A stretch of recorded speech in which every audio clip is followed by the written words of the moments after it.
If the wrong person, so a very influential person socially, the Yes. likable, the competent colleague, right, left, then the probability of others leaving in their proximity in their network, right, will go up by up to 500%.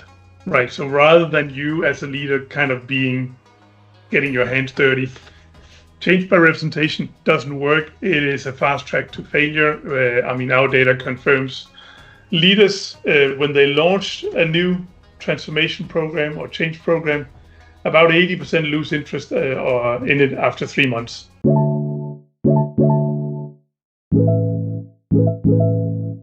Welcome back to the Dear Global Leader podcast. Today we have again a fantastic guest with me, Jeppe Hensgaard. He's the CEO and founder of Innovisor. Innovisor is a Danish consulting company specialized in change management. And Jeppe is also the author of several playbooks and books on organizational change. And also you are a keynote speaker and also an advisory of global company and leadership program. So I guess you you understood we'll talk change management today. Yeah, So I'm super I get happy it. to have you today. Yes. Yeah. And the first question is, what was one pivotal moment in your past that led you where you are today? Oh, I know exactly which one it is. It was. Good question here. So I was sent off by a client actually to attend in a 3-day masterclass in London. It's always good when your client actually thinks you need to educate yourself more, right? So that could raise a few questions here. But in this case, so I was sitting there in London. It was on the second day. I was a bit sleepy. My wife had kind of instructed me that I needed to kind of buy presents for my kids. I only had 2 back then. This was December 13, 2005. Okay. I only had 2 kids. I have 3 now. So I was kind of thinking about, okay, what should I buy for them and how do I do it? And I was a bit sleepy because it was the second day in December and it's gray outside and all of that stuff. And then suddenly the instructor, the professor, a professor from Henley Business School, her name was Christine van Winkelen. She brought up a slide which kind of showed an organization depicted through the org chart. So the traditional way of looking at an organization. And then right next to it, she had a different picture of how those people in the org chart connected to each other, how they influenced each other. And then she shared this story. This was an oil company. She shared this story about how they constantly failed to succeed with change because they didn't know who had the real informal power in the organization. And the one that had the informal power in this organization was a person that had kind of been moving around from place to place, was very likable, very sympathetic, very competent. So everybody kind of listened to that person rather than listening to the former leaders. And I mean that was kind of the pivotal model for me where I decided, okay, I need to look at change in a different way than I had been used to. So December 13, 2005. So almost 20 years ago soon, actually. Yes. Super interesting. I wanted also that now that we're into the definition, I looked at Innovisor website, and this is described as a organization specializing in change, but also organizational network analysis. So Yes. maybe it's time to let us know what is this, because now I'm a bit more updated on your content, but maybe not all of the listener. Good. Yeah. So network analysis is actually something that dates back to the 1930s. So where a young gentleman, and I think it was at Harvard Business School, decided he wanted to map relationships between students. You would better understand what was going on in the social networks, basically. So he mapped out those, and it was probably very manual. I was seeing him drawing on Some pieces charts. of paper or, yeah, whatever he was drawing on, right? So he was kind of creating that method to drawing networks and and he shared it with others so they could also see it and they could kind of enrich the information. And together they kind of got an overview. Okay, so how are people actually connected to each other? This was back in the 1930s. Then that method kind of grew up and was used for many different things. It was used to map networks in African tribes or Norwegian fishermen villages or whatsoever. Later on, it was used to understand how like the COVID epidemic kind of spread out from a very few people and then to many, or the HIV/AIDS virus in the 90s also was mapped out with that, or the understanding of it. But it has also been used to kind of understand how can you optimize supply chain networks or logistical networks. So there are many kind of usages of this. A lot of fields. Yeah, you can use it for almost everything, I want to say. But there's a lot of mathematics hidden in it. And then there's a thing with data volumes that at a certain point of time was really, really challenging. So I think around the time where I was learning about it in 2005, it was not really normal to do this kind of thing inside organizations. But I took it out and applied it to 3 different topics in the organization I worked for, and immediately kind of discovered, okay, this way of looking at an organization as a web of connections between people was very useful to many things, but to me, especially change. Have a first question triggering myself, and then we can go into this. So many things happen at the moment. You said there's a lot of data and there is a lot of mathematics. When we put these 2 words, usually we think AI. So do you think already within your company that you can automate a lot of what you are doing right now or go beyond with AI? Is it something you're trying to do next or doing today? I think we did AI before AI was even known. Okay. But I don't want to apply AI in the way many people think. Many people think, okay, we just put this giant thing on top of the organization and then we have a web and everything will be good. I don't believe in that. I think AI can help us understand where we can have the most impact through our interventions. Getting to that point requires us to have a cause and effect understanding of how different changes have reacted to different interventions. Yeah, let's go then first into something that's made you go viral, is the 3% rules that you discovered around maybe the same time. And I wonder if you can explain it more to the listener. And maybe afterwards, if you can, because within this podcast, we always look at the backstage and the behind the scenes of global leadership. And I guess you don't do only the chart for yourself. So companies called you, and you can tell us also what does it look like when a company called you, and that you need to figure it out who are these 3% of the people. But do you want to hear about ripple effects first? Because I can tell you another story about ripple effects. Because I got a fun story on this. So on ripple effects, the first time I really experienced the true ripple effect, and we didn't know the 3%, I think, until 2013 maybe. But before that, or maybe 14 or 15 actually.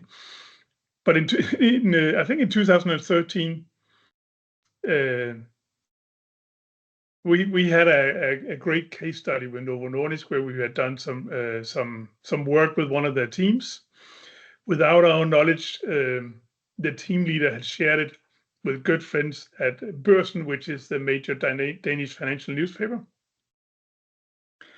That had resulted in a 2-page article in the midsection. We didn't know. I didn't know. So suddenly I get a phone call from people telling me, okay, so you got a 2-page article in Børsen, and I thought, okay, that's really nice.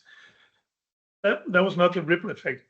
But what happened was that there was a journalist, an American journalist, married to a Dane, flying back to the US, who grabbed that newspaper. This was the time when you had a newspaper, right? She grabbed that newspaper, read the article, and thought, okay, that is actually pretty interesting. They were writing about ripple effects and networks and all of that stuff, right?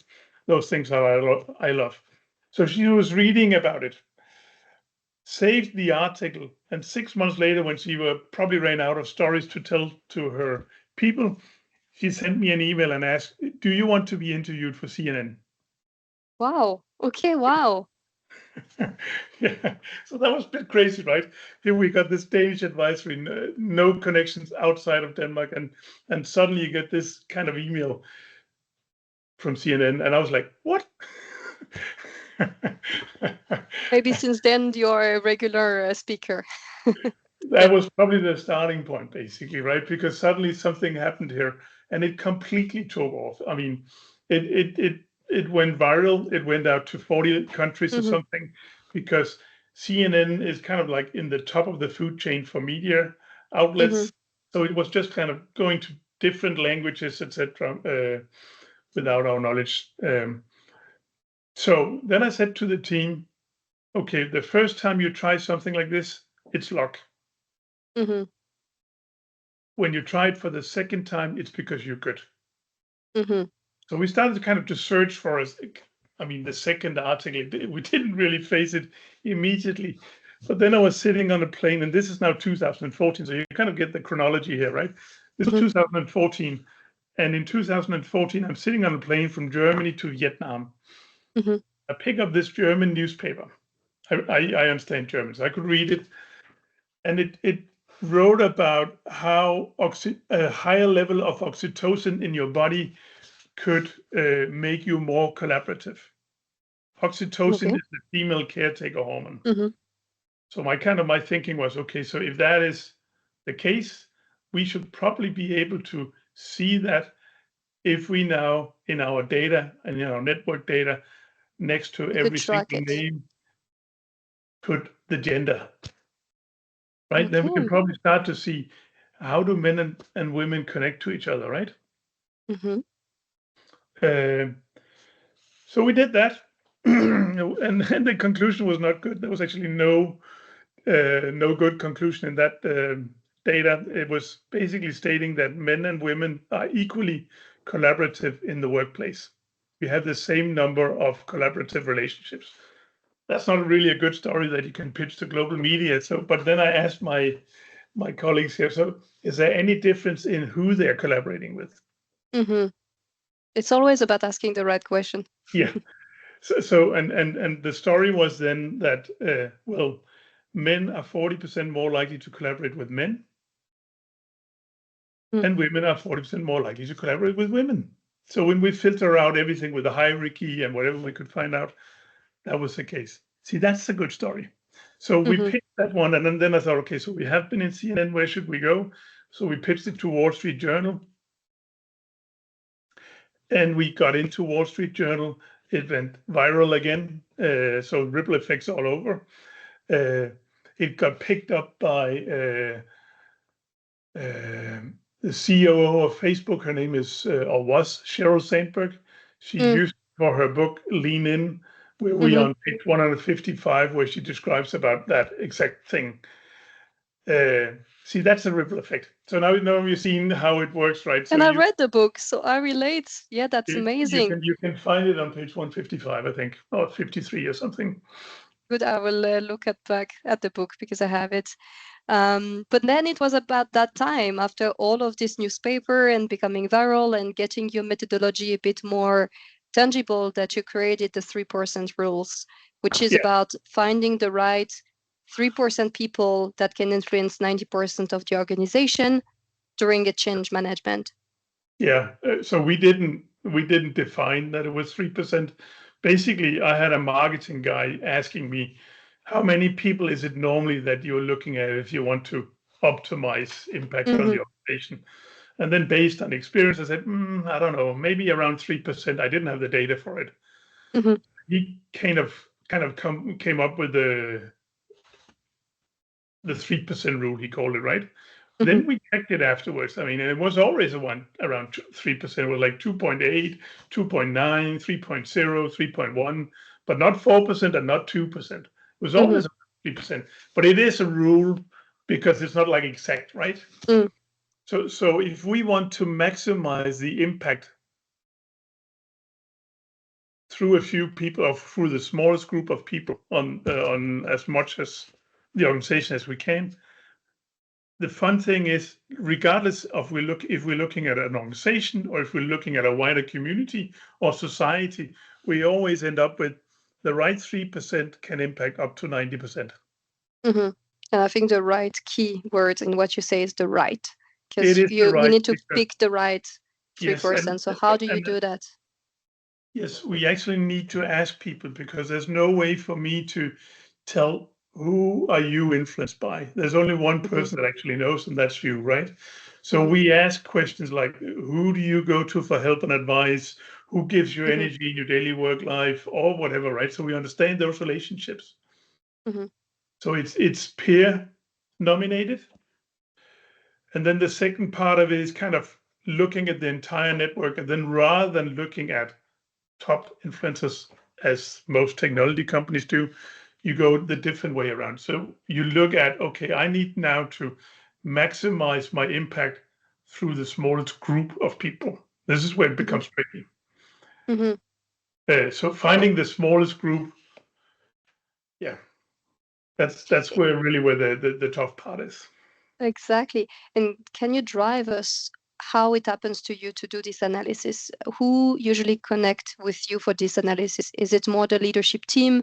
Is it a change management, team? Is it the HR? And then what do they want to do with the results of the analysis? So when we are being approached regarding change, it's typically it's 3 different groups of people that reach out to us, and it actually varies by region, I want to say, or continent, maybe even. You can look into that then. Yes. So you got the executives. So the executive wants to drive change with high accuracy and high speed. They want to know who to talk to. So rather than talking with everyone, they know they need to talk to the right people to make things happen. They absolutely love it. So that's, I mean, one of the ways they do it is that when they go out they travel around the world, and they make sure they actually talk to those people before they talk to the rest of the organization. Okay. So that's the one group. Then the other group is, the change group, so the transformation executives. They absolutely love us because we are totally data-based and look at things that they are not used to get their hands on. So it could, for example, be we have something we call the 6 change blockers. How is the leadership cohesion actually impacting their ability to succeed with change?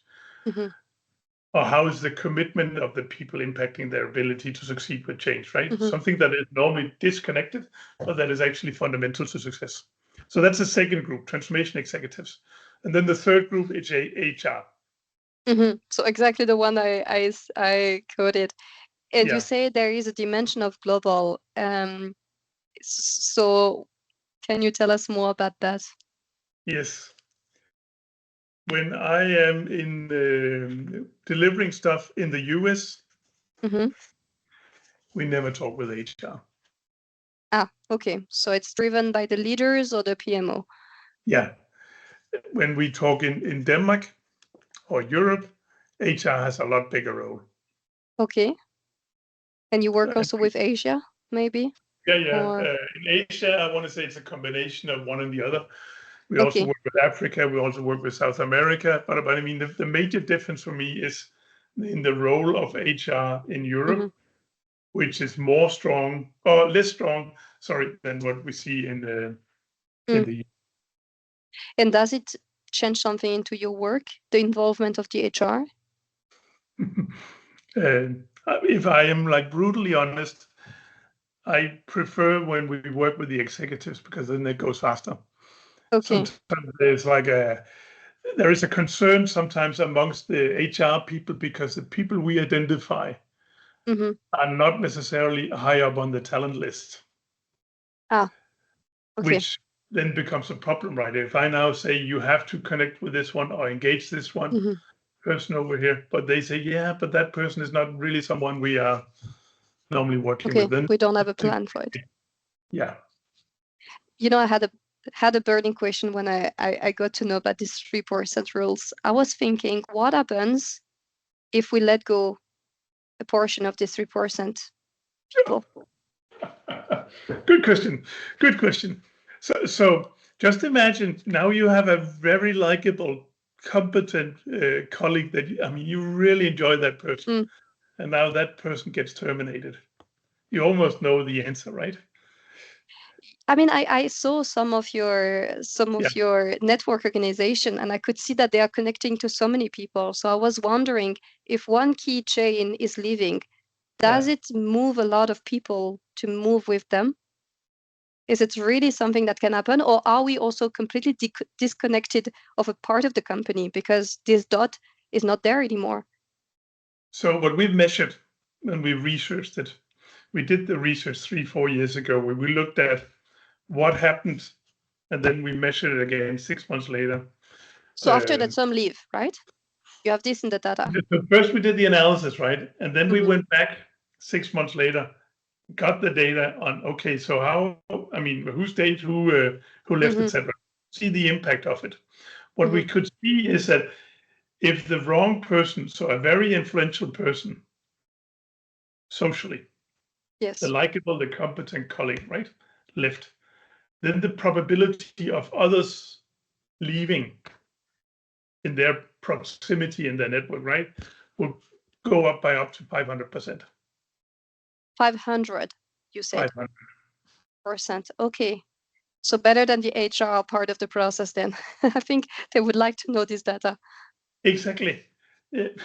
Exactly, because if you know this data, right, that's the person you need to retain, because you don't want to, and now I'll use the word ripple effect again, right?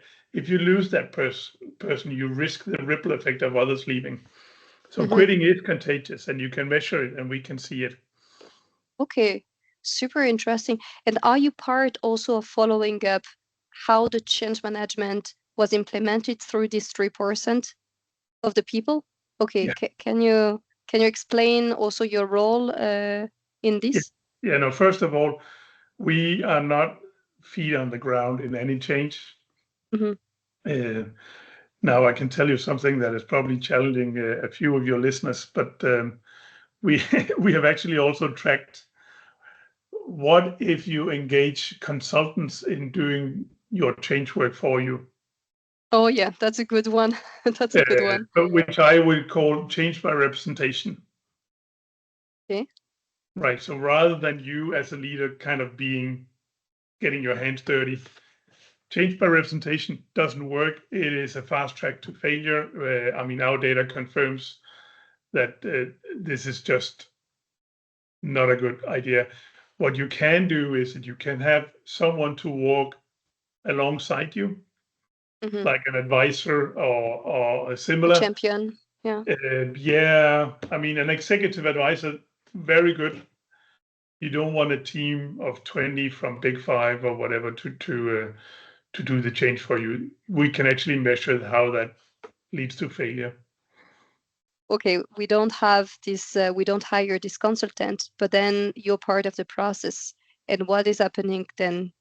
We have identified this 3%, looking at the relationship across people. Then we give this information to either the HR, the executive team, and then what's next? Yeah, no. So that's good. You got me back here. So probably 7-8 years ago, I got that question from someone. So what's next? Yeah, it's always in business, right? Yeah, and I didn't have a good answer. I decided it's 9 years ago now. I can see. So I decided I wanted to be able to predict if the change would be successful or not, because I thought that was extremely valuable to an executive.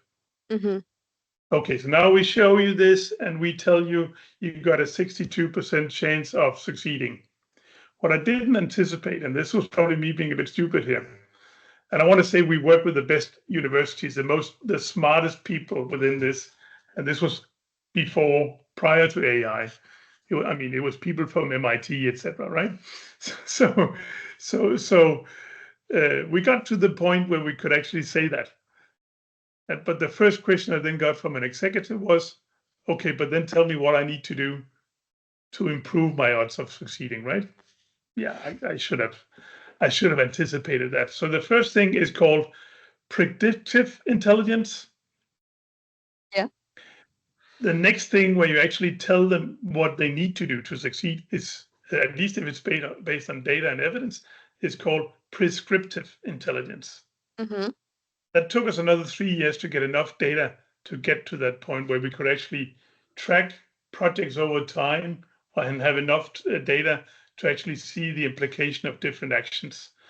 And tell clients, you should do this, and you should definitely not do this thing over here.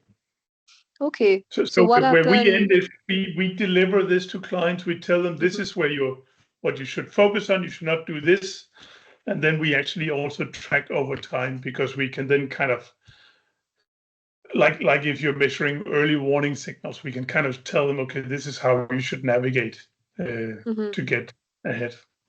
So in the first phase, how do we do the predictive intelligence? We have found, is it linked to the 6 blockers? You're accessing where are there, and then you have like a model. Okay, so maybe we can go into this because I think it's really good. So the six blockers or change blockers are the levers towards change management, and you have defined 6 categories. So maybe you can mention them. Okay, so the first of all, this is prescriptive intelligence, right? So I'll just want to make sure that we got that right. So I must admit, I was kind of looking for the solution, the universal solution to successful change. It didn't exist, as people, of course, would know already beforehand. But that was kind of my dream goal, my vision. What we realized when we did all of this analysis, we were looking at patterns and signals. We realized we had to look in the completely different direction, because whereas there was no uniform solution, all fiascos came from the same 6 places. Okay. And so what we do is that we baseline those 6. I will summarize them in a few seconds. We baseline those 6 places, and we make sure that you can actually remove them as obstacles, because then you can move forward with your change. If you do not remove that friction from those obstacles, you're going to fail. So let me just go through them one by one here. We've got 2 fundamentals. One is the cohesion of the leadership team. Are they working as one? I don't know a lot of change managers that actually, when they get a change program, that they actually turn around, look at the leadership team and say, yeah, but are you really working as one? They actually should do that, because if the leaders are not working as one, the people will see it and they will think, okay, why should we actually support this thing that they dreamt up? So that's a bit the lead by example somehow. Yes. So that's the first one. The second one is the commitment of the people to the organization, not to the change, but to the organization. Because if they're not committed to the organization, why should they invest then in the change? So you want them to be committed, so they want to go the extra mile together with you as an organization, because they believe in you and they see a future together with you. So that's great, because this is something a lot of company track already. When we do yearly or bi-yearly our engagement or the voice, then we actually tracking data on these metrics. Yeah, I just want to say it's the commitment, it's not the engagement that you should look for. Okay, I see. There's a big difference. So it's really the commitment. Forget about the rest, basically.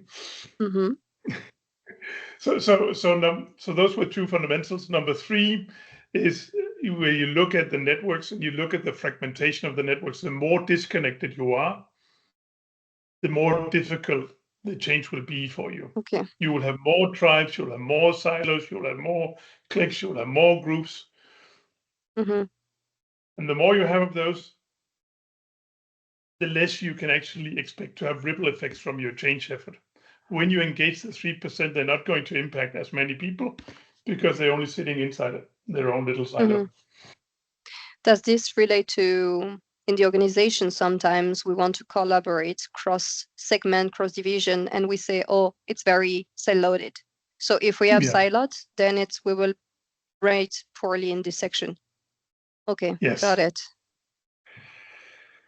Yes, and we can show it, right? We can show how siloed you are, and we know that are different barriers to that are invisible barriers in the organization that most organizations are probably not aware of. One of them is actually, I mean, you got the locations, of course, you got the different functions, you got the hierarchy. But one thing that often surprises people is that when you join the company, has a pretty large impact on who you connect to. Yeah, we'll have to talk about that. I remember one of your posts on this one. So let's try to finish the list and then we will go on this one. Okay, so I did the fragmentation, right? Number 4 is we got 2 key stakeholder groups where you want to make sure they are supportive of your change. So now we're at the change. We're moving away from the kind of organizational things, and now we are looking at the change itself, right? Okay. And it is the 3% that we already talked about. Mm-hmm. The 3%, when we look at the 3%, we always filter out the leaders because we want to get kind of the word of mouth. Mm-hmm. Yeah. How do they feel about it? Are they supportive or not? Mm-hmm. And then the other group is the top leaders. Are they supportive or not? If those 2 groups are not supportive, you should probably pause a bit because their contagion or the way they impact others is very big. If they're negative, you can expect everybody else to be negative in 2 months. Mm-hmm. It's by buying in the idea, basically. Mm-hmm. By role modeling. Okay. Yeah. So that was number 4. Number 5. Now we're in the execution side. We're now running the project. And you want to have ongoing leadership support to what you're doing. Okay. Numbers are pretty bad, actually, on this one. Leaders, when they launch a new transformation program or change program, about 80% lose interest in it after 3 months. Okay, that surprised me so much because usually it's top down. So we see a lot of communication from the leadership. So it's interesting to see that then we lose interest by time and cascading information. And you have the data actually to prove that. Okay. They forget about it. They move on to the next big thing. Yeah, next reorg coming. And that's the reason why you need them to stay on top of it over time. Which is also kind of challenging top leaders to kind of have less change going on. I think something we could discuss also is what is the perception of when the change is done? Because I can see it that sometimes even after a rollout of like 6 months, the management team will look that we are successful, we are done. And then if you ask someone randomly around the organization, they just knew about 1 month what happened for them. So in 1 month, they cannot do what they did in 6 months, mental capacity time. So it's really relatable. Good. So then the last one is really about what is the project team setup? I mean, are people set up for success? One of the key things there is that the person that should drive the change should have direct and immediate access to the leadership team. Okay. And also another thing, a mandate to take decisions. Because if you don't have that, well, what are you doing? You're just kind of managing, right? Something without really having any influence. Okay. Super interesting. And very often what we see is that there are not enough resources allocated to this part. I remember I worked with a very big global shipping company and they had this major SAP rollout. Yeah, things that a lot of people will relate to. Yes, a major SAP rollout, and the very top leadership team looked at the cost related to change management for this, and they said, we'll strike that. And then they hired 2 fresh out of university students to do it for them, and they failed. Okay, so we need to put a lot of resources. Do you have like a case where we put enough resources and we could succeed then? Just that we understand what is the level of resources we need. So it's rather than the level of resources, it's a lot about having access to the leaders, being able to track things over time, use the tracking to recalibrate your interventions, etc. It's hard for me to say you need to have 3 full-time change management consultants or something like that, because it differs. But what your leadership support should be doing is they should be there to allocate whatever you need as you move on. Okay, super interesting. So maybe we can go into each one by one, because I Yes. read a lot about each of them. The first one was the cohesion of the leadership team. And I remember that you put some quite shocking numbers out there of the percentage of leadership team that don't actually work as one. So what did you find in this as an average? Well, I think it's 95% that is not working. This is what I read too. It shocked me. I need to tell you, I wanted to ask you the question because it means that only 5% work as one. Yes. Globally, it's So very, what we very actually few. do when we look at leadership teams is that we look like we look at, are they in the woe zone or worry zone or win zone, right? Okay. And when you are in the win zone, you are one coherent unit working as one. You see the world as one. And I mean, I must admit, we see that very rarely. What we often see is that we see leaders competing against each other, minding their own business. They even Different get interests. and they get into leadership seminars. Recent example here. So if you have a leadership seminar, right, and you got 75 people in the room, what happens is that they go in, they look left and right, and then they go and talk to the people that they know the best and they like the best, and then those are the ones they're going to be seated next to, and those are the ones they will have lunch with, and that's it.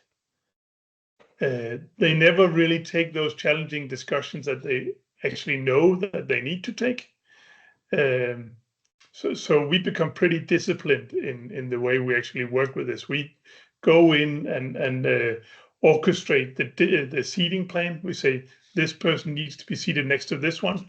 They need to discuss this.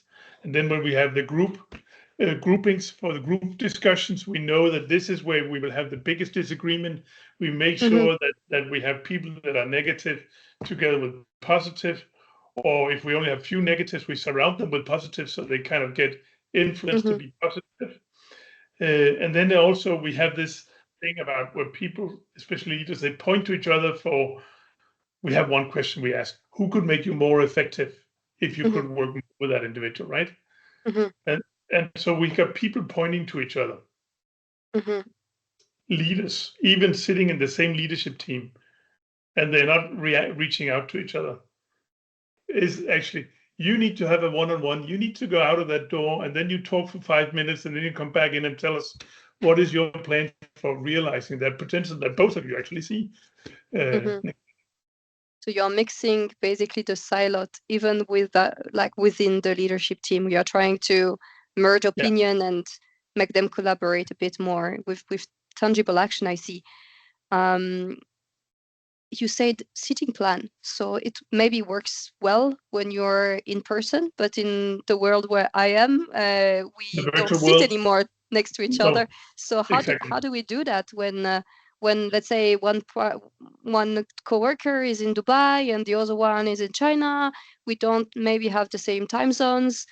Maybe it's also an excuse they may use to say, look, I'm far away, it's hard to talk to them. Yeah.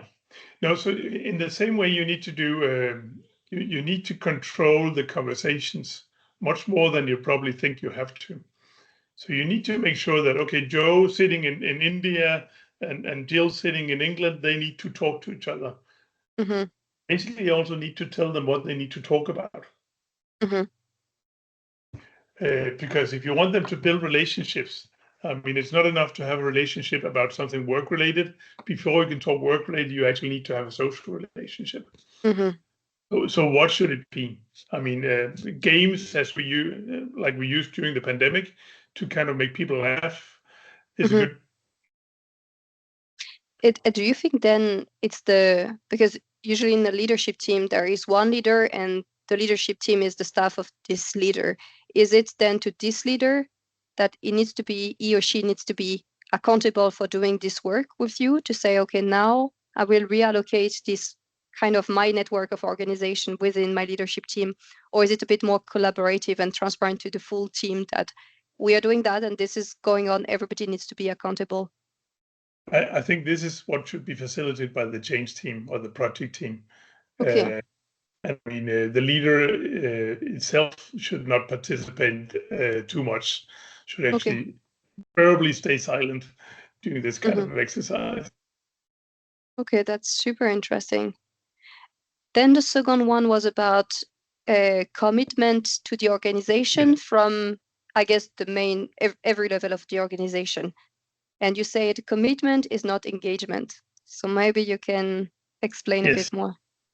No, because commitment beats engagement is what I say. Okay. Because engagement is, okay, I'm happy to be here, that's nice, etc., right? But commitment is, okay, I want to succeed in this, right? I'm committed to this organization, which are two different things for me. And then how do you track that? Because I was thinking of tracking it with this annual survey, but they track more our engagement, more than our commitment. Yeah, maybe it's very few questions you actually need to track with commitment. And one of them is, do I see a future with the organization? That's what it is. So it's not about you being in the organization in the next years. It's like, do you see your organization flourishing or having, bigger purpose? Do you see yourself a future in the organization? Okay. Actually, we track that then. Okay, super interesting. I mean, it is part of a lot of things. I'm just saying all the other numbers, forget about those. Because the commitment is more important than anything else when we look at the data. And I will be interested to see if the 3% that are, linked to the changement score very high or low in this section. Yeah, you cannot say. Okay, because I guess it will define a lot of things. And they can be positive. The important thing is that they impact others. So let's say if they are negative and they're not committed, you have an issue.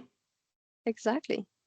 So we need to focus even more on this 3%, even more than for the change management, for a lot of things, even talent retention and so on, because they can spread naturally some good messages or bad messages. So we work with a major financial institution in on this, where we actually used our insight into who were the 3%, and also looked at their engagement or their commitment. Sorry, and we can actually see how, if they were really engaged, how they brought everybody else with them. So we positive. Pardon me? Positive spiral, like a positive spiral. Yeah. So that's where you should invest your money, right? So rather than investing, and that's kind of part of this, rather than investing broadly, you actually use your money wisely. I want to say this is not much different than marketing. I mean, would you do a big, broad billboard campaign on the highway, or would you rather invest in the key or the most influential people? That's the decision, also inside your organization. Do you have example of what does it look like to invest in these 3% people? Is it like in their development, or is it to make them more? Because, for example, in my company, we have an ambassador program. So meaning that if we do things great and that we can pick these 3% and put them in the ambassador program, we actually invest at the right level, because they will naturally cascade on a bigger scale of the company. But I don't know if this is a good example, or if we can do more targeted action. It's a splendid example. So rather than people, I think I wrote an article about this, where you can let people be nominated top down for these programs that you are sharing here, right? That's not really good. They have no precision at all in identifying who has the influence amongst the employees. Then the second thing you could do is that you can let people self-nominate. Okay. That can also be not successful. Exactly.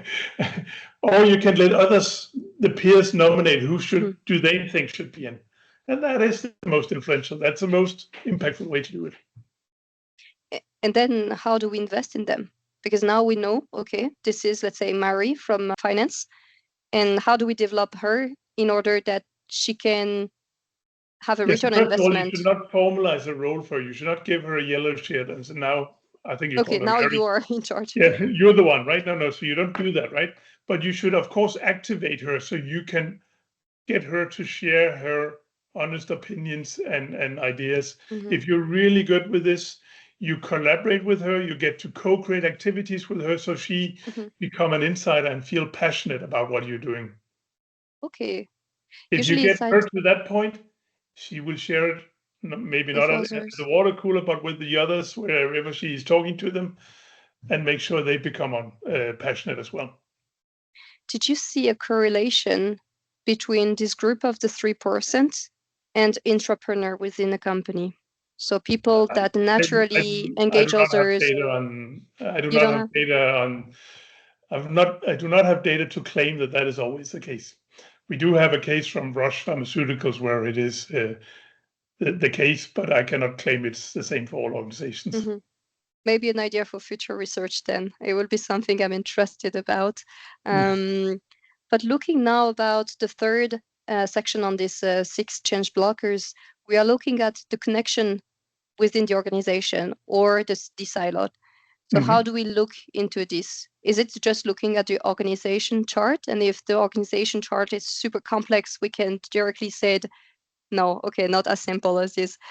So how do we do? This is actually where we look at the network. So a network analysis kind of, if I should explain it in the most basic way, puts people next to each other on the map if they have the same relationships to people.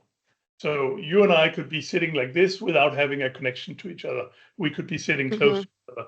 The less connections we have to the same people, the further away from each other we will be. So you talk here social connection more than hierarchical connection, just that we understand each It other. is social connections, exactly. And when you do this, you get people that are being spread out in small clusters and groups and cliques, and some people will be totally disconnected from everything because nobody connects to them, and so forth. And then you've got large groups of people and so forth. So that's what you do when you look at the fragmentation. Mostly in larger organizations, you see fragmentation that is high. And how do we decrease this fragmentation? How do we make sure that people connect with each other? Can we do something about it? As you were explaining for the leadership team, we can reorganize their It's almost the plan. same. It's about connecting the right people to each other. Most of the time, I want to say is you should actually leave people in the silos where they are sitting. Okay. So I have a post somewhere which is called "Save the Silos," because silos lead to higher engagement. Wow. Okay. You need to explain this. When people are sitting together with people that they feel, okay, we are the same. It's a safe place. Okay, I It's a see. safe place. It creates a higher belonging and typically also, yeah. Okay, so it's paradoxical because we want to keep a certain level of silo, but we also want to not fragment too much the organization. So then who are we moving to connect to each other? And this is where it becomes a bit complex here. This is where you need to find out, okay, who is it that we need to connect on what, when, and why? Yeah. And this is the leadership challenge. You need to be so specific so you can actually explain that. So we have another case with Vestas where we looked at the top 850 leaders Okay. and where we actually succeeded in decreasing the number of governance boards they have from 22 to 7.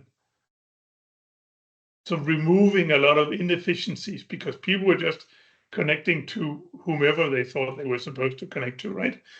So Okay. if you actually go in and I'm almost saying discipline it. You should Okay. discipline the connectivity, right? Okay. And then again, for everything else that is happening across, well, let people connect to the ones that they like. Okay. Super. The fourth one was a bit self-explanatory. We talked a lot about it. It was engaging the 3% group and the top leaders. We talked a Yes. lot about the 3%. So how do we engage the top leaders? Because I thought, and maybe it's a simplistic thoughts, but like when you're a top leader is a bit within your mandate that you need to be engaged and you need to know a bit more what's going on. And I see you laughing, so Yeah. maybe you can react to that. How come that we can arrive to a level where you are, I don't know, top 5% of the company and you're not supportive of what your company is trying to do? Yeah. I think the cohesive leadership team working as one towards the same goal is an illusion. It sounds good. On the paper, apparently, and not Yeah. in the reality. But in reality, that's not really what happens. So every single time, let's say we have the strategy here, right? Every single time we pass by one level in the hierarchy, Hmm. we need to get that strategy that comes from up here To to cascade. go through, cascade through, unfiltered, Hmm. and supported at every level in the hierarchy. And every time we go through a new level in the hierarchy, that is the case. And I mean, if you have played that children's game called the Chinese whispering game, where people whisper through the ears of each other, right? Then you already know how difficult it Oh my, we is. never succeed. No, because the messaging gets impacted by what that person has of their own priorities. Hmm. But it just doesn't happen. So what we can see is actually normally, so if this is level 1, the top CEO, then you got level 2, it already goes wrong at level 3 normally. Okay. I would love that you explain on an example we had, because I'm trying to picture you doing your analysis and then saying to now a very cohesive leadership team that knows that they need to work on this project ongoing way, and then to let them know whatever you will do at level 3, we will fail. So I can tell you that the success rate will be a bit impacted. So what question they ask you at that time? Because I'm pretty sure they want to understand how to make sure that the communication works. And I don't know if your expertise in communication. So how do you support them there? No. I do understand that. So first of all, when we share that with leadership teams, we need to share the data or communicate the data in a way so they understand it. Hmm. So here is the big communication exercise. How do we present this evidence to them in a Okay. way so they are likely to act on it? Hmm. That's almost like facilitation, right? Yeah. Okay. So it's about, And yeah. you need to take them on the journey. It's almost a learning journey, right? So they actually Hmm. accept the fact that this is the case, because otherwise it's too easy just to say, no, you totally misunderstood it. Yes. I think it's a good approach also to arrive with facts, because then facts are not linked to any opinion or what you were saying in the whisper game, Exactly. any filters, or then it's fact based, and usually it's what leadership teams like is And then unbiased. and then you can say, so if we know that with the leadership team, right? So we need to get the leadership team on the same side. You only get them to be on the same side if they have conversations about it and if they understand the priorities and the Hmm. dilemmas hidden in what is going on, right? And they accept that this change has Hmm. priority over whatever I'm doing over here, right? So, Hmm. so that's really the first challenge. Then the second challenge is to get the top leaders to have direct conversations with the 3%. Okay. So connect them with the 3% so they can listen to them, understand what is going on, and see the world again in the same way as they do. So the best leaders that we work with, uh, they actually know that they should prioritize talking to these informal leaders. They when they travel, it's the first people that they meet in a new affiliate or in a new location. They Hmm. talk to the informal leaders, the 3% first, then they talk to the local leadership team, and then they have the town hall meetings. But it's always Hmm. those people first because they can give them the unfiltered information about Hmm. what's going on the ground. I have a question that came about like ego, um, because I'm trying to picture it. So you have a top leader, then you're at your desk, you are the informal leader, you don't know that someone will come. Then you have suddenly the N-3 that talks to you, and maybe you have the leadership team that don't understand why they were not part of the agenda at the beginning. How do we navigate also this, ego-wise, and also for a lot of informal leader, maybe it's a big change for them. So in the model that I advocate, so you have identified them, but then you need to activate them first. So they need to understand that they actually are someone that people will so they listen know. to. Pardon me? They know they have been identified somehow. Yeah. So Okay. identify, activate, and then you can engage. So the top leaders cannot go out and listen to them before they have been activated. Okay, super interesting. The one of the last one was ongoing support from leadership team.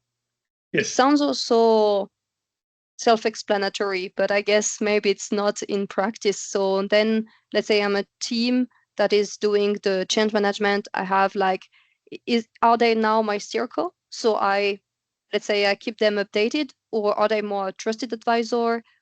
What is their role to me, this leadership team? How do I integrate them? The leaders, or who do you mean? The leaders, how do I integrate them? Because I'm pretty sure they don't want to know the detail of how I progress. So which role are they having?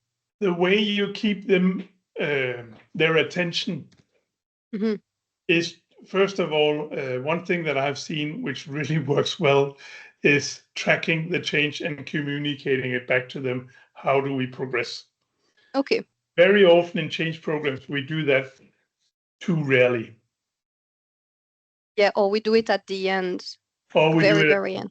You actually need to track it with a certain frequency, and the best practice frequency is every 2 months. Okay. Because we do know they lose the attention if you do it every 3 months. So you want to make sure you actually have the attention, at least of your sponsor, every 2 months. You would track the elements related to the change, for example, the commitment and the key stakeholder support. And I'm not saying you should do that with everyone. I'm saying you should do it with those two key stakeholder groups. So the top leaders, how do they feel about it, the change? And the 3%, how do they feel about it? And how to make sure that they will say what they really think? Because sometimes if you know that your inputs is for the leadership team, maybe it can be a bit filtered, if you see what I mean. So how do we create an environment in order that the data is actually the right data, and not just that I'm saying what I think they want to hear because I don't want to get consequences? So that's part of the activation. You need to build the trust between you and the change, or the 3%. Okay. And the leaders also. Yeah, certainly. Okay, super interesting. And then we have the last one. This is the book called Another Change Fiasco. Now what? That's my first yes. book. This is it. And actually, before that, I go to the last one. I remember that there is a notion where you talk about listen to the whisper. And I really like this one, which is about trying to hear a bit what the company says about the change. Because sometimes we miss this part, even if we ask the right person. Does the big group, what does the big group think? So maybe you can mention that, because I really like this notion. Well, you need to have a trusted conversation actually with these people, so where they can share their feelings and their insights about what you're doing, right? Because if let's face it, their emotions are contagious. I think also somewhere in one of the books I actually mentioned what the percentage is. So if I'm happy about something, then my happiness is spreading to the people that are influenced by me. Whereas if I'm negative, it's also spreading, right? So you want to make sure you understand that contagion happening of emotions. And the last one we already talked about, it was the project setup. And you said it was not really about a number of person, but it's really about allocating the right time and also the right resource and doing the full process. I understood. There was something. And having the mandate and having access to leaders. So let's say you're now running a major transformation program. You know it's going off track. Can you call the top leader and get a phone? Get attention right away? or are you like, I'm not really sure, I don't really know, maybe I should ask my leader if they can call the manager, or what are you doing, right? You need to have straight Mhm. action. I mean, and Okay. it's up to you, of course, as the change manager. It's also up to the leader to make sure that that connection exists. Mhm. Uh, and again, sometimes we know who the change manager is, and we know who the top leader is for the change, and we sit and we look at the network. We just see, okay, so before they talk to each other, they almost have to go through 8 persons, Okay. and then you can Actually, say, they can just send an email. Yeah, but that doesn't really work. it's actually a perfect transition for the question I had, because I saw one of your analyses that one-on-one conversation is 34 times better than sending one email. And it Yes. really hooked me. I wonder how you found this number. I mean, it's very precise, but again, we can just say 35 times. Well, it's not something I found. It's something that a professor from Harvard found. Okay. There's a splendid article out there on that, but we see similar stuff. We can see that. I mean, there's a tendency to, when you roll out change programs. One of my colleagues just shared a post today where you can see how well does one-on-one works versus intranet communication or whatever, right? Hmm. You really want to convince people, you need to talk to them. And I guess it works the same way virtually than talking in real life, or we see I a mean, difference. face to face is better than virtual, Hmm. but We don't it's have the still luxury to do that, but but it's still better than an email. okay, super. One of the last notion I wanted that we But talk the about. reason is why with the virtual is that very often you do not have that informal chit chat before Oh, and after, right? The informal chit chat is extremely important for you to build connection and rapport with the other person. I don't know if you have data about that, but do you see also an influence on the cultural pattern? Because I'm talking from a French perspective. We do business if we have a relationship with the person. And sometimes I have people that just come out of the blue, just say, "Hi, Tiffin, I just need this request." And I'm kind of thinking, okay, of course I will help you, but I would have liked a bit of context. I don't ask for a small talk, but just a relationship. And then there is cultures that are just here, for business and maybe less relationship. Did you look at that with your network? No, The but I can cultural. see I 100% agree with you. The person kind of setting the expectations need to make sure the receiver understands it, right? Mhm, That requires much more explanation than most of us actually understand. mhm. So you need to explain it more than you actually expect, and I think that's one of the places where communication often goes wrong in organizations. Yeah, totally. I wanted that we discuss about the iceberg of the ignorance. It was Yes. something that made me.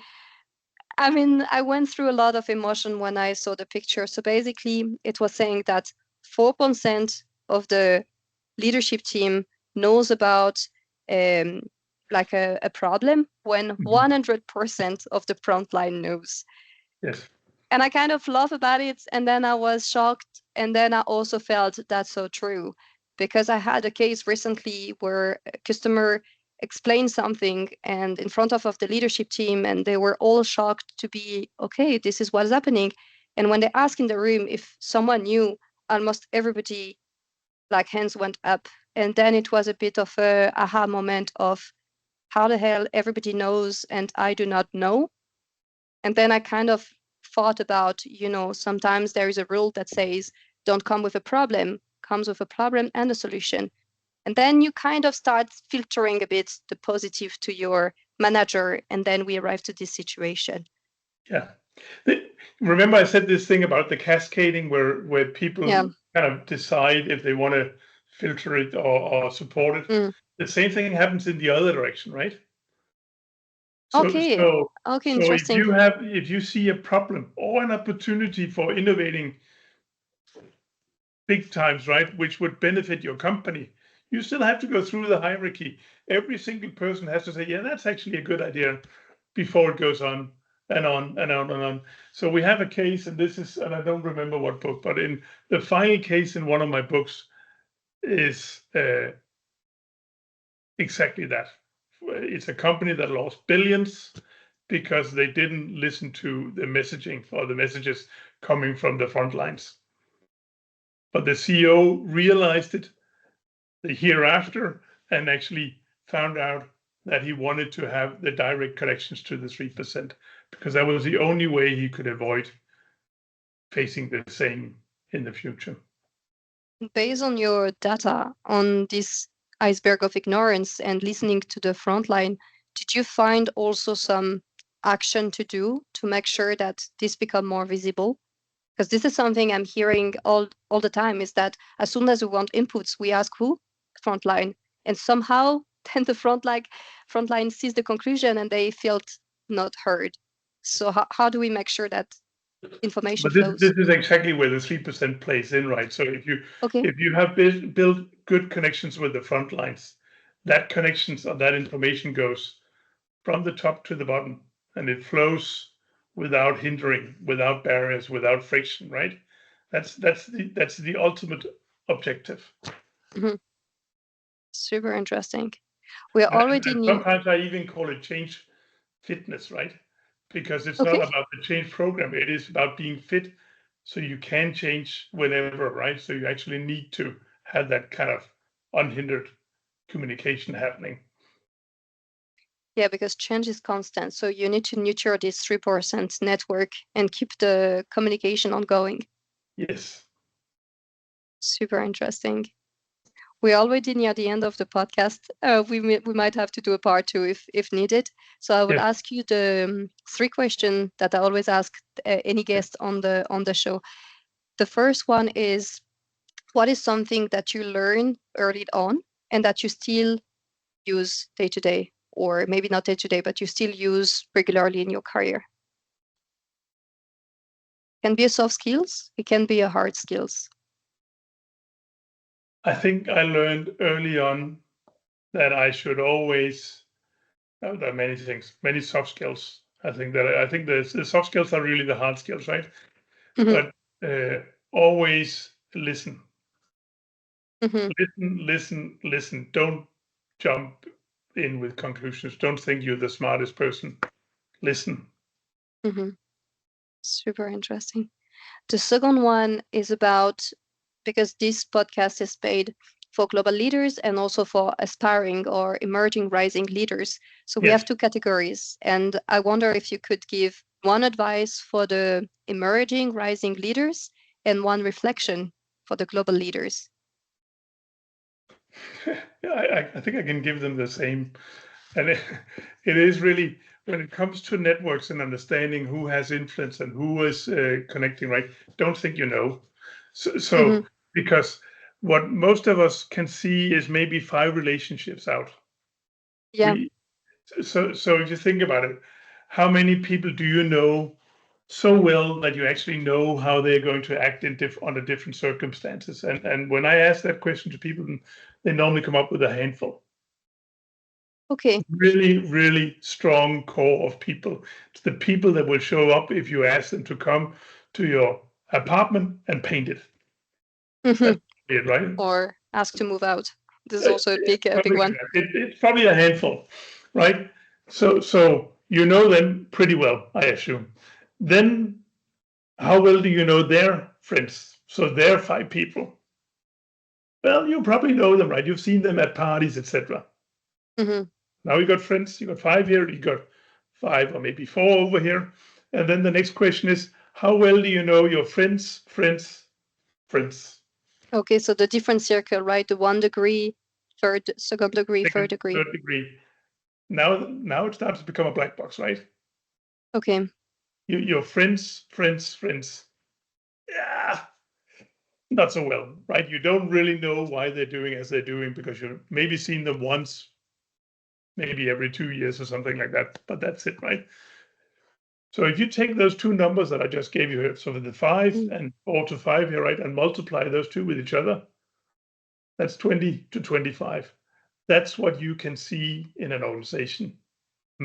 That's your maximum. Okay, so is the advice to master these 25 people, like to be as well connected as possible? So the advice is, don't think you know. Always ask people, who is it that they connect to? Mm-hmm. Because you don't know. Okay, yeah, it can be surprising answers. And the Yeah, last question, the average actually is in our data is that people know about 23 people. That's it. you mean very well, right? Not just So acquaintance. that's the two layers where 23, that's where you probably know approximately how they are acting, etc., in an organization. But that's it. And if you're a leader of an organization with 20,000 people, you got no clue. Does the 3% people knows more than 23 people in general? Or is the same rule? No, but others know them. Also, they appear more time in the 23% of everybody. There is always their name, and this is why they are part of the 3%. Yes. Okay, super interesting. And the last question, and you're also an author of a book, so I'm hope that you also love books like me. It's always about what is your book recommendation, maybe outside yours, but if you had to give to a colleague or to your team, or even to a member of your family, what is usually the book that comes to your mind? Oh, I have so many books. I Yeah, mean, it's hard to pick. I know. I would hate this question. I have so many books that I read. I mean, I am a history nerd. Okay, you need to connect with our previous guest. She also loved history I book. read everything I can get my hands on with history, and I have a special interest in U.S. history. Okay. So that's what I read a lot of. I have a book right here that I actually recommend to a lot of people because I thought it was interesting. It's called The $1 Man. $1 Man. I don't know about it. No. So yeah, I think it's written by a Dane also, but this is about a Dane that migrated to the U.S. He was producing bicycles when he migrated from Okay. Copenhagen to the U.S. and then he got employed by different car manufacturers. He made sure that Ford could produce many cars. Then he got hired by General Motors in Okay. Detroit, and then during Second World War, he received a phone call from Franklin D. Roosevelt to make sure that the military production would reach a level so they could win the battle against the Germans. And he said yes, and the only pay he got was $1 per year. $1 for all of that work. Yeah, per year, $1 per year. Wow. Okay, I And will he said put it that on was my because he was list. so happy about his new country, the US, back then. And it's an interesting story, right, about how a boy decides to migrate to the US and somehow builds a connection to Franklin D. Roosevelt. I mean, Yeah, on point with the network. If it's in these 23 people, that the right yeah, person to get at the time. Super yeah. interesting. Thank you so much for your time today. It was fantastic. Where do you want that I redirect the listener? Is it on your LinkedIn if they want to connect with you, get a bit more accustomed with what you make? LinkedIn is always good. I'm visible on the Jeppe Hansgaard. I also do a bit of on Twitter and Blue Sky, but I mean LinkedIn is probably best. Alternatively, they can find me on Innovice's homepage, where we share Yes. cases, we share evidence, and different kinds of things about the 3% rule. So it's called hashtag 3% rule. Yeah. And the other thing we have is hashtag 6change bloggers, which is Change. also Yeah, bloggers. so Yeah, we I'm make sure following we them. always save things under those hashtags, so they're available. Super. So 2 hashtags, 3% rule, 6change blockers, and Jeppe and Scard on LinkedIn. Super. Yeah. And as always, put 5 stars on the podcast and put some comments. It will help me to get fantastic guests. So thank you so much. It was the end of the episode for today. Thank you.